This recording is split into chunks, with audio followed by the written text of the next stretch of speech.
June 8, 1967, day 4 of the war.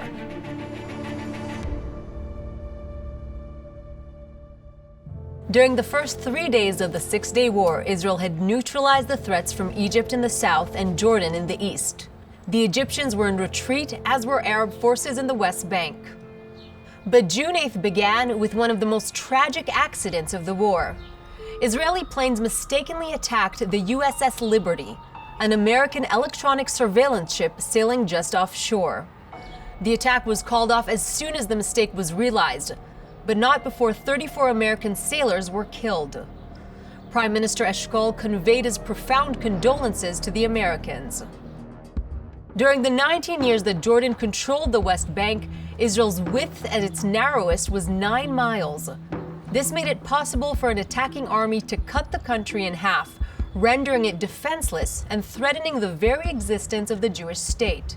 It also made it possible for enemy forces to shell and bomb Israeli coastal cities like Tel Aviv from the hills of the West Bank.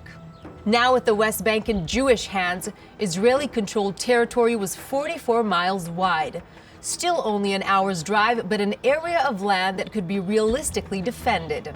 Israel now held both the coastal plain to the west of the hills and the Jordan Valley to the east, a desert and natural barrier between Israel and the countries of Jordan, Iraq, and Saudi Arabia. But for many Israelis and Jews around the world, the West Bank was much more than just territory needed for security. It was the birthplace of the Jewish people.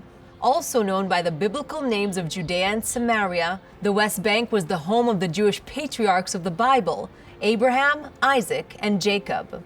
It had been central to Jewish identity and had maintained continuous Jewish presence for 3,000 years. The fact that it was now under the control of a Jewish state was deeply moving for many people worldwide. Throughout the day, Israeli forces consolidated their control of the West Bank, an area that was home to 600,000 Arab residents. Meanwhile, in the south, Israeli forces pushed towards the Suez Canal, leading Egypt to accept a ceasefire late that night. In the north, however, Syrian artillery bombardment continued all along the border. Israel now moved to focus its forces on Syria.